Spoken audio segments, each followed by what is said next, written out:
I think this rat tour probably can work. I was like, how it's gonna work? He got to talking some shit. And he told me a motherfucking number. If I get it to work, so she.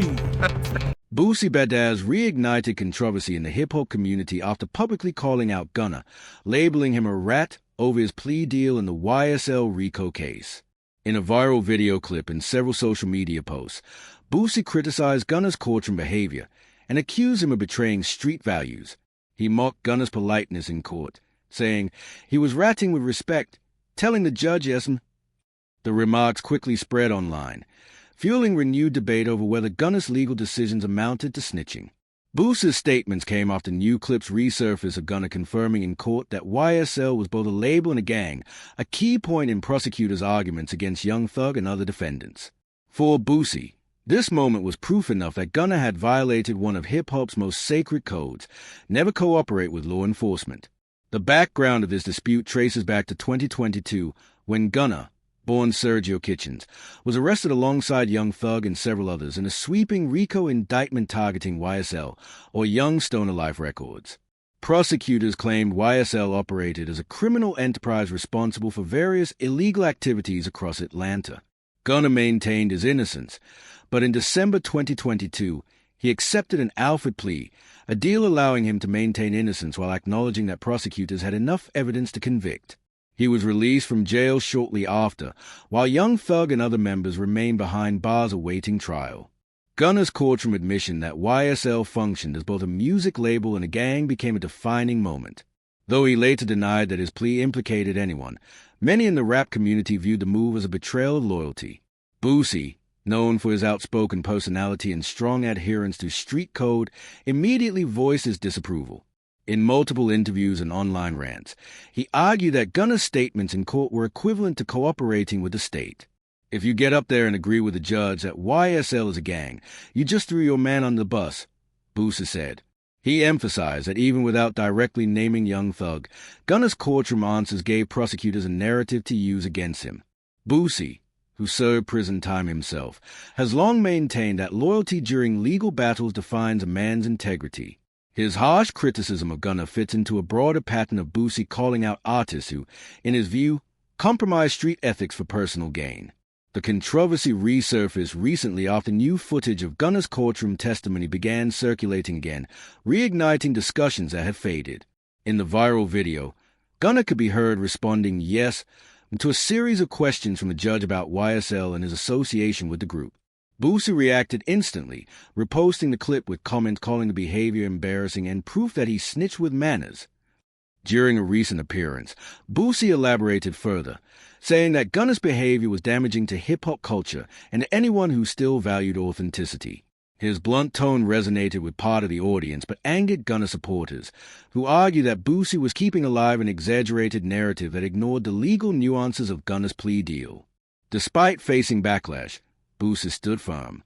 He pointed out that Young Thug's continued imprisonment and the state's use of YSL's name as evidence were consequences partly tied to Gunna's admission. In Boosie's words, if you're solid, you sit down and fight with your people. You don't walk out while the rest's still in. This view aligns with the traditional interpretation of street loyalty that many rappers from his generation uphold. For Boosie, any form of cooperation with authorities, even if legally strategic, tarnishes one's reputation permanently. His declaration that Gunna is still a rat in my book quickly spread across hip-hop blogs and social media pages, solidifying his position as one of Gunna's most outspoken critics. Gunna's camp has consistently denied that his plea involved cooperation. His legal team clarified that the Alford plea did not require him to testify against anyone, and Gunna himself stated publicly that he had not turned on Young Thug or any other YSL member. In a written statement after his release, Gunna said, "I have not made any statements, been interviewed, or cooperated. I look forward to clearing my name." Nevertheless, the perception within parts of the hip-hop community remains divided. For many older artists, including Boosie, the issue is not about legal definitions but moral consistency. They view Gunna's courtroom acknowledgement as incompatible with the street values that hip-hop once celebrated. Boosie's comments also fit into his broader role as a cultural watchdog within rap. Over the years, He has criticized various artists for what he considers questionable behavior, from Tekashi 699 in cooperation with federal authorities to artists accused of glorifying lifestyles they don't live. His outspoken nature has made him both respected and controversial. While some applaud him for defending traditional street principles, others argue that his perspective is outdated in a music industry where legal survival often takes precedence over image. Yet, Boosie remains unmoved, frequently stating that he values authenticity and loyalty above fame or money. The feud between Boosie and Gunna symbolizes a generational and philosophical divide in modern hip-hop. Younger fans, especially those outside the street culture, tend to view legal decisions through a pragmatic lens, arguing that artists should prioritize freedom and career over outdated loyalty codes.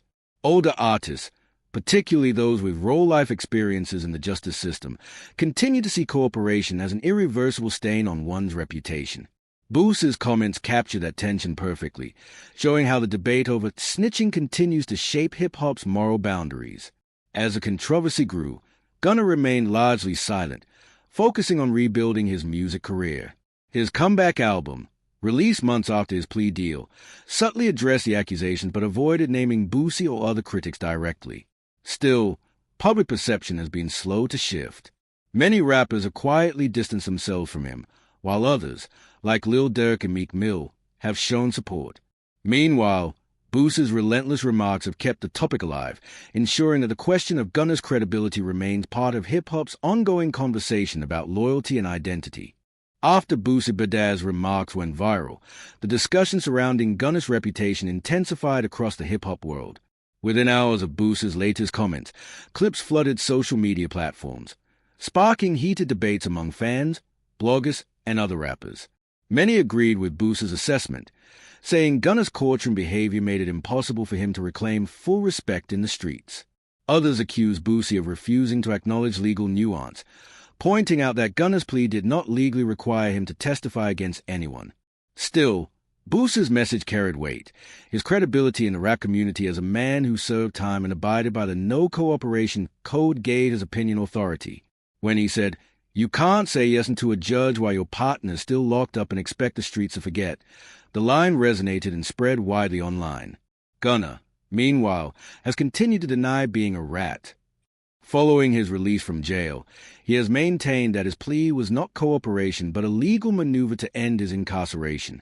In interviews, his legal team emphasized that he made no statements about any co-defendant and has no obligation to testify in the YSL case. However, Boosie and others remain unconvinced. They argue that simply acknowledging YSL as a criminal organization, even indirectly, supports the prosecution's narrative against Young Thug and the rest of the YSL team. For Boosie, the distinction between formal cooperation and implicit cooperation is irrelevant. If prosecutors can use your words against your people, you violated the code. Boosie's stance stems from his own experience with the legal system. In 2010, he was indicted on serious charges that could have resulted in the death penalty. Despite facing life-changing consequences, Boosie refused to cooperate with authorities and fought his case in court. This experience has become central to his public persona, shaping how he views loyalty and authenticity. He often uses his platform to remind younger artists about standing on principles, which is why his reaction to Gunna was so forceful. To him, Gunna's decision to accept a plea deal, no matter how strategic, represented weakness in the face of pressure. Boosie's outburst was less about legal specifics and more about moral failure in his eyes. As the conversation expanded, several industry voices weighed in. Rappers like Whack 100 and Charleston White, known for their own controversial takes, joined the debate, further fueling the story. Some defended Boosie, calling him one of the few remaining rappers who still uphold the old rules of the game. Others argue that the street code no longer applies in today's music landscape, where rap has evolved beyond its underground origins into a mainstream global business. The divide between these two perspectives became apparent across podcasts, YouTube shows, and social platforms. For many younger fans, the focus was on Gunna's artistry. They believed his music should define him, not his courtroom decisions. Older artists and fans, however, sided with Boosie, insisting that integrity and loyalty outweigh commercial success. The controversy had tangible effects on Gunna's career trajectory. After his release, Several artists quietly distanced themselves from him, avoiding collaborations that could associate them with controversy. His name was absent from multiple major rap festivals, and his public appearances became rare. When he released his comeback album, some critics noted that while it was musically strong, its reception was limited by the cloud of distrust hanging over him. Gunna addressed the issue indirectly in his lyrics, hinting at betrayal, misunderstanding, and false narratives. Yet, he avoided naming Boosie or anyone else directly, likely to prevent reigniting the feud. Still, the subtext was clear. He felt targeted unfairly by people more concerned with image than truth. Boosie, on the other hand, showed no signs of backing down. In subsequent interviews, he repeated his stance, saying, "You can't come back from that. Once you cooperate, it's over." He emphasized that no amount of hits, money, or fame could restore Gunna's credibility in the streets. His repeated use of the phrase "rap with respect" became one of the most quoted lines of the year, trending on Twitter and appearing in memes and commentary videos across YouTube and TikTok. While some criticized Boosie for clinging to an outdated mindset, others saw his comments as preserving authenticity in an industry increasingly driven by image over ethics. The tension between Boosie's traditional values and Gunna's modern perspective symbolizes a larger cultural divide in hip-hop. The older generation of rappers, molded by raw life struggles and street survival, continues to view loyalty as a sacred principle that defines manhood and credibility. In contrast, the newer generation, many of whom found fame through digital platforms rather than street reputations, often see such principles as relics of a past that doesn't apply to them. This generational clash ensures that debates like Boosie versus Gunna will continue to resurface as hip-hop evolves. As the discourse stretched into 2025, the YSL trial remained ongoing, keeping the issue alive in the media. Each time new developments emerged, Boosie's past statements resurfaced, reminding everyone of the strong line he drew between loyalty and betrayal. Even without direct involvement in the case, Boosie's influence over the narrative remained significant. His words carried beyond music, shaping how many fans perceive the difference between legal strategy and moral integrity. In the end, the feud highlighted how reputation in hip-hop extends beyond talent. Gunna's success as a chart-topping artist could not fully erase the shadow of the rat label Boosie had publicly reinforced.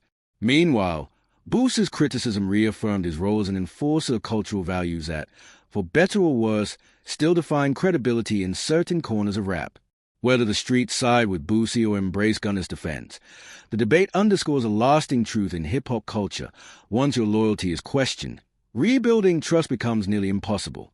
In the weeks that followed Boosie Badaz's fiery remarks, the controversy over Gunna's reputation refused to fade. Every new interview or podcast mention reignited the debate, with Boosie standing firm on his claim that Gunna could never regain authenticity in the rap game. During another appearance, Boosie doubled down, saying, "I don't care how many songs he drop or how many charts he top, he's still a rat in my book." The conviction in his tone made clear that, in Boosie's eyes, Gunna's actions were unforgivable. His word resonated across hip-hop media platforms and further divided the community into two camps, those who sided with the traditional no-cooperation rule and those who believed Boosie's definition of loyalty no longer applied in the modern industry. Gunna, on the other hand, remained quiet through most of the backlash. He did not directly address Boosie's comments, but appeared to use music as his main response. His next releases carried subtle lyrical references to betrayal, false accusations, and the difficulty of maintaining integrity when the public forms its own narrative. In one track, he rapped about being judged by people who never face time, which many listeners interpreted as a veiled response to Boosie's accusations. Despite these hints, Gunna stayed away from direct confrontation, choosing instead to focus on his craft and rebuild his reputation through consistency and productivity. His new music performed well commercially, signaling that his fan base remained loyal despite ongoing criticism from within the industry. Meanwhile, Boosie's influence over the public perception of the situation continued to grow. Every time Gunna appeared in public or released new material, Boosie's past comments resurfaced in discussion threads and hip-hop forums. On social media, fans quoted Boosie's "Rat with Respect" line as a reference point whenever Gunna's name appeared. Even journalists and culture commentators began citing Boosie's opinion as a key representation of the old-school perspective on loyalty and street credibility.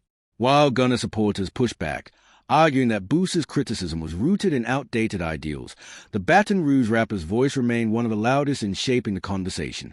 The conflict also highlighted how social media has transformed accountability within hip-hop culture.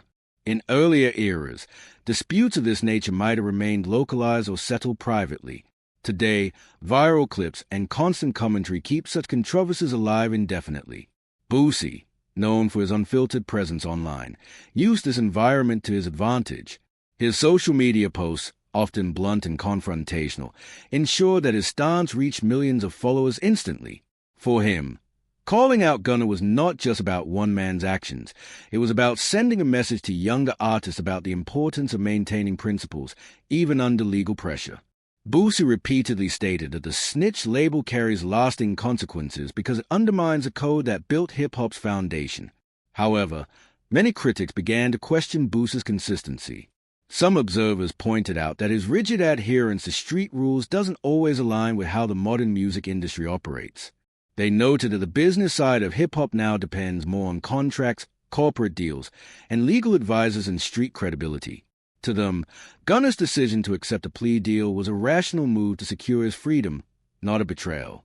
Legal experts also weighed in, clarifying that Gunna's Alfred plea was not cooperation in the traditional sense. It was a legal strategy that allowed him to avoid admitting guilt while resolving his case. Despite these explanations, Boosie refused to reconsider his stance, arguing that legal terms don't change the moral implications of what Gunna did in the courtroom. This divide between legality and morality became the central theme of the ongoing feud. For Boosie, street loyalty exists outside of court definitions. It's about character, not technicalities. For Gunna's defenders, survival and pragmatism outweigh outdated codes that no longer apply in a billion-dollar global industry. The tension between these two perspectives reflects hip-hop's generational shift, from a culture rooted in survival and rebellion to one integrated with mainstream success and legal scrutiny. Boosie's relentless criticism thus became more than personal. It was symbolic of a broader identity crisis within rap culture. Gunna's strategy of silence and professionalism gradually began to work in his favor among industry insiders.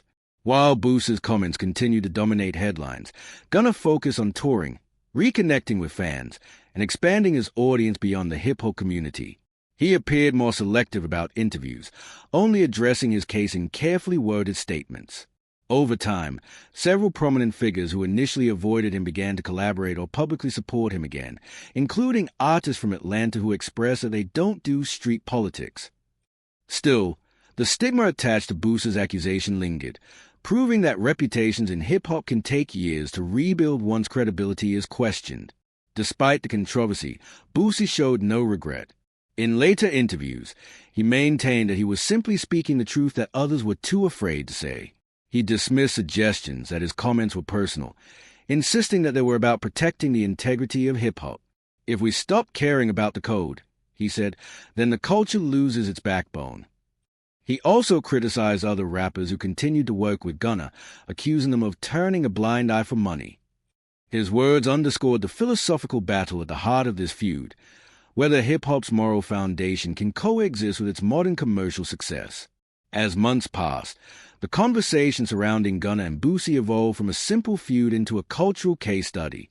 Commentators noted how the dispute encapsulated the generational gap in rap's values and the changing nature of what realness means in 21st century hip-hop. For the younger audience, success and creativity are measures of authenticity. For Boosie's generation, it's loyalty and sacrifice. The contrast between Boosie's rigid principles and Gunna's pragmatic choices reflected the broader transformation of hip-hop from street art to global enterprise. By the end of the controversy's peak, both men had solidified their positions. Boosie remained the self-appointed guardian of old-school ethics, unapologetically calling out what he viewed as hypocrisy. Gunna continued to thrive musically, choosing silence as his response to criticism and letting his success speak for itself. Yet, Boosie's label stuck. The rat tag followed Gunna into every discussion about credibility, showing how deeply moral perception shapes hip-hop culture. The saga ultimately became less about two artists and more about the clash between legacy and evolution, a reflection of how the culture continues to wrestle with its own identity in an ever-changing world.